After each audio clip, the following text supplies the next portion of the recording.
영상을 켠 이유는 맥북을 샀습니다. 이게 진짜 고민도 많이 했거든요. 일단 이 맥북에 대해서부터 얘기를 하자면은 요즘 제가 쓰고 있는 컴퓨터가 RTX 1660 쓰는 거고 뭐 괜찮은 컴퓨터긴 한데 게임도 다 되고 편집하려고 할 때 좀 버벅거리는 게 있는 거예요. 코딩 공부도 하니까 코딩 프로그램 돌릴 때 렉 걸리는 게 좀 쓰는데 전혀 문제는 없지만 그냥 심적으로 좀 거슬리기도 하고 컴퓨터를 바꿀까 생각도 했었기 때문에 엄청 많이 고민을 했어요. 애초에 M1부터 되게 좋아졌다고 들었고 M2, M3, M4까지 있는 시점에서 제가 솔직히 쓸만한 건 M1으로도 충분할 것 같은데 에어랑 프로도 또 급이 나뉘어져 있고 에어에는 또 포트가 적다, 뭐 프로는 또 뭐 무겁다, 뭐 이런저런 말들도 많다 보니까 진짜 거의 한 달을 고민한 것 같아요. 결론적으로 말하면 에어는 일단 코딩하고 편집할 때 조금 발열 문제도 있으니까 패스를 했어요. 프로 중에 뭘 사냐 했는데 M1 같은 경우에는 2021년 모델이다 보니까 아무래도 3년 지난 모델을 비싼 돈 주고 사기엔 아깝다 보니까 이제 또 그 중간에 있는 M2 프로를 선택하게 됐습니다. M2 프로는 또 작년에 나온 거라 가지고 꽤 좋은 상태의 물건들도 꽤 많더라고요. 배터리 100%짜리를 샀는데 이번에 산 것도 절충을 하지 않았나. 나중에 진짜 전문적으로 일을 하게 되면 그때 바꿔도 되니까 지금 공부하고 편집 올리고 하는 거에서는 전혀 문제가 없을 것 같아서 M2 프로 중고로 샀습니다. 가격은 170만원. 결제하는데 손이 덜덜덜 떨리더라고요. 예.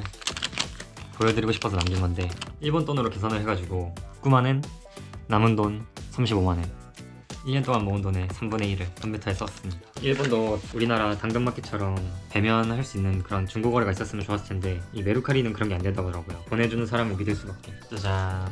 걱정하는 거는 포트가 다 작동하는 게 제일 중요하죠. 아무래도 포트 때문에 프로를 산 것도 있으니까. 이런 종이까지도 아직 갖고 계신 것도 대단하네요. 그리고 이렇게 선도. 일본에서 샀으니까 충전기는 이렇게 열어보도록 합시다. 초기화한 상태로 보내주신 것 같고 좀 진행을 해보도록 하겠습니다. 일단 기본 설정을 좀 하고 오도록 하겠습니다. 잠깐 기다리면서 보여드리자면 솔직히 일본 자판으로 했으면 더 싼 것도 많았거든요. 근데 일본 자판은 불필요한 키들이 되게 많단 말이에요. 깔끔한 영어 자판 사려고 조금 비싸게 샀고 하나하나 눌러보면서 다 작동하는지랑 그다음에 제가 편집할 때 쓸 이 포트도 잘 확인해 보겠습니다. 맥북 초기 설정을 하고 왔는데요. 뭐 다 정상 작동하는 것 같고 포트도 다 잘 작동해가지고 다행인 것 같아요. 일본 IT 업계 계속 조사도 하면서 취업 준비를 했었는데 지금 제 상태에서는 웬만해선 좋은 회사를 가기 힘들 것 같아가지고 아마 한국 가가지고 좀 더 준비한 다음에 일본으로 오든가 아니면 한국에서 경력을 쌓든가 할 것 같아요. 뭐 물론 한국도 힘들고 일본도 힘들겠지만은 제가 일본에서 도전하려고 했던 이유는 그래도 조금이라도 외국인으로서 어필할 수 있는 부분도 있고 하다 보니까 일본에서 준비하면 괜찮지 않을까 싶었는데 역시 아무래도 경험이 좀 없는 상태에서 좋은 회사 가는 게 외국인으로서 쉽지도 않고 그 일본의 문화 자체가 정년이 되게 보장되어 있는 문화잖아요. 파견 형태의 직장이 되게 많아요. 왜냐면은 회사에서 계속 그 사람을 쓰고 있을 수 없으니까 다른 회사에서 필요할 때만 사람을 쓰는 그런 형태가 좀 많다고 보는데 그런 형태에서 또 경력을 쌓기가 되게 어렵다고 하더라고요. 인터넷에서 찾아보고 하니까 차라리 경력도 잘 안 된대요. 막 제가 면접 본 곳에서는 어떤 곳은 뭐 1년 동안 콜센터 하든가 아니면은 전자제품 파는 곳 가가지고 뭐 판매만 하면서 공부해라. 아니 그럴 거면 집에서 혼자 하지. 제 생각에는 좀 아닌 것 같고 어떤 회사 같은 경우에는 테스터부터 해가지고 뭐 3년 동안 경력 쌓으면서 점점 이제 프로그래머가 된다라고 말을 했는데 사실 뭐 1년 정도 준비 잘 해가지고 취업하신 분들 보면은 그래도 처음부터 프로그래머로 잘 활동하니까 좀 힘들더라도 그쪽으로 준비하는 게 나을 것 같고 웬만한 좋은 회사들은 다 코딩 테스트 보고 들어가는 회사가 좋은 것인 것 같아요. 그래서 지금 수준으로는 코딩 테스트 간단한 문제 정도는 풀 수 있는데 그래도 조금 더 복잡한 문제도 풀 수 있게 해가지고 잘 준비하면 언젠가는 될 수 있지 않을까. 가장 큰 걱정은 그거죠. 아무래도 이 월급이 끊기면은 20대 중반 돼가지고 조금 걱정이 있는데 나중에 벌 돈 생각해가지고 지금까지 모은 돈 잘 쓰면서 알바도 좀 하고 그러면서 지내야 될 것 같아요. 진짜 고민됐던 게 뭐 워킹홀리데이 돈이 잘 벌리는 해외 있잖아요. 뭐 호주밖에 없네 사실. 호주 같은 데 가서 돈을 좀 많이 저축한 다음에 뭐 한국에서 준비해도 되고 학위를 좀 바꿔도 되고 그런 생각을 했었는데 그런 시간들 다 계산해 보면 한국에서 하는 게 가장 마음도 편하고 지출도 좀 적을 테니까 그렇게 하려고 합니다. 어떻게 될까요? 이제 12월 달에는 제가 이제 자바 공부하는 게 아마 알고리즘 공부도 하면서 테스트도 준비하다 보면 내년 6월 길게 잡아서 내년 12월까지는 해서 직업을 찾을 수 있지 않을까 싶어요. 지난번에 말씀드리려고 했던 거는 제가 요즘 어떻게 공부하는지에 대해서 잠깐만 뭐 얘기를 드리자면은 제가 유튜브도 있고 뭐 여러 가지 공부하는 방법이 있을 텐데 저는 개인적으로는 유데미 추천해드리고 싶었네요. 왜냐면 인프런 같은 경우에는 진짜 강의 너무 비싼 거예요. 하나에 10만 원씩. 진짜 그거는 좀 말이 안 되는 것 같고 차라리 영어 조금만 되신다고 하면은 유데미 할인할 때 사시면 만 원이면 들을 수 있거든요.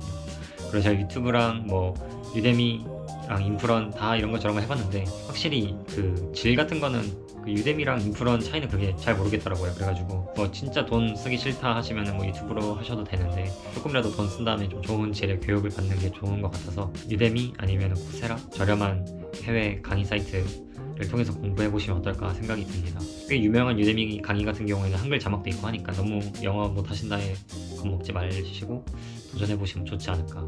요즘 또 비전공자라고 해서 잘 안 된다고 하는데 제가 생명과학 쪽 나왔으니까 건강, 복지 아니면은 뭐 의료 이쪽으로 해서 개발자를 지원할 수 있으면 좀 플러스가 되지 않을까 생각도 들고 편입할까도 막 생각도 했었는데 편입하면 2년이거든요. 2년 동안 학생 하는 것도 좀 이상하고 차라리 그럴 거면은 대학원 가가지고 석사 하기도 하는 게 맞는 것 같아요. 되게 대학원 하면 되게 뭔가 불안해요. 사실 대학원 다닐 때 월급도 많이 받는 대학원이었는데 이상하게 불안하더라고요. 뭔가 시간 아깝고 만약에 대학원 잘 졸업했으면 원래는 미국 대학 박사 가겠다 이랬었으니까 미국에 있었을까 모르지만 풀어나가야죠. 파이팅.